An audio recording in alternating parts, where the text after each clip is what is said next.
नागभट्ट प्रथम महाप्रतापी राजा, मलेच्छों का नाशक, पुष्यभूति साम्राज्य के हर्षवर्धन के बाद पश्चिमी भारत में गुज्जर प्रतिहार वंश का उदय हुआ, जिसका प्रथम राजा नागभट्ट प्रथम था। वह इनकी राजधानी कन्नौज थी।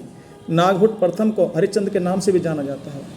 हरिश्चंद्र की दो पत्नियां थी, एक ब्राह्मण व दूसरी क्षत्रिय। ब्राह्मण पत्नी से उत्पन्न पुत्र माला पर व क्षत्रिय पत्नी से उत्पन्न पुत्र जोधपुर पर शासन कर रहा था। नागभट्ट ने 725 से लेकर 765 ईस्वी तक शासन किया। उसने अरबों को सिंध से आगे नहीं बढ़ने दिया। उसने अरबों को उनकी भाषा में ही उनको जवाब दिया। वह नारायण रूप में लोगों की रक्षा के लिए उपस्थित हुआ था तथा मलेच्छों का नाशक के रूप में अवतरित हुआ। अरबी आक्रांता नागभट्ट प्रथम से थर्राते थे। नागभट्ट प्रथम ने काठियावाड़, मालवा, गुजरात तथा राजस्थान के अनेक क्षेत्रों पर अधिकार कर लिया था। वह कुचामन किले का निर्माण करवाया और मध्यकाल के दौरान मध्य उत्तर भारत के एक बड़े हिस्से में राज्य करने वाला राजवंश था। इस राजवंश के लोग स्वयं को भगवान श्री राम के अनुज लक्ष्मण का वंशज मानते थे, जिसने अपने भाई श्री राम की एक विशेष प्रतिहार की भांति सेवा की। इस राजवंश की उत्पत्ति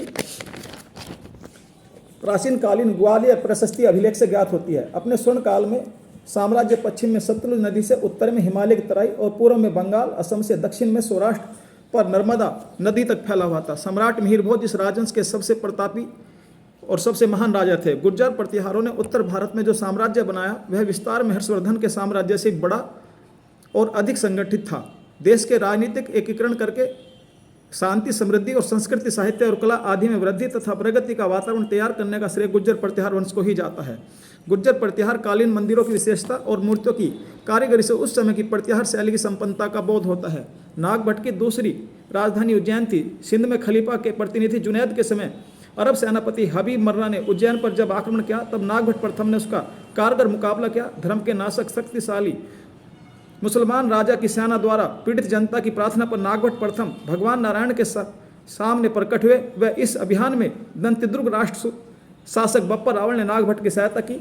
वह जिन प्रदेशों पर अरबों ने अधिकार कर लिया था, राजा नागभट्ट ने उन्हें फिर आज़ाद कर लिया। राजा नागभट्ट प्रथम ने जुनैद के बाद तमीम जब सूबेदार बना तो उसने मुसलमानों को और पीछे धकेल दिया। वह हिंद के कई प्रदेशों को उनसे छीन लिया। नागभट्ट प्रथम द्वारा स्थापित प्रतिहार साम्राज्य मुसलमानों के भारत विजय से पूर्व का सबसे अंतिम महान साम्राज्य था। एक शताब्दी तक इस साम्राज्य ने भारत के मुसलमानों से रक्षा की। यह प्रतिहार साम्राज्य था जिसने अरब आक्रमण का इतनी सफलता से एक शताब्दी तक सामना किया। यह उनकी भारतीय स्वतंत्रता की एक महान सेवा थी। प्रतिहार साम्राज्य की शक्ति और संगठन का सबसे प्रमाणित वर्णन अरब के इतिहासकारों ने किया है। हेबल ने लिखा है कि गुज्जर प्रतिहारों ने जो दीवार खड़ी कर दी थी उसको तोड़कर अरब भारत में प्रवेश नहीं कर सके। नागभट्ट प्रथम के बाद उसका पुत्र वत्सराज, जिसने संपूर्ण उत्तर भारत में विजय पताका फहराई। वत्सराज के बाद उसका पुत्र नागभट्ट द्वितीय गद्दी पर बैठा। उसने भी चारों ओर अपनी विजय पताका फहराई। नागभट्ट द्वितीय का पुत्र मिहिर भोज गुज्जर प्रतिहार वंश का सबसे महान सम्राट था। उसके राज्यकाल में प्रतिहार पंजाब और गुजरात तक फैल गया था और अरबों को कभी भारतवर्ष की तरफ रुख करने नहीं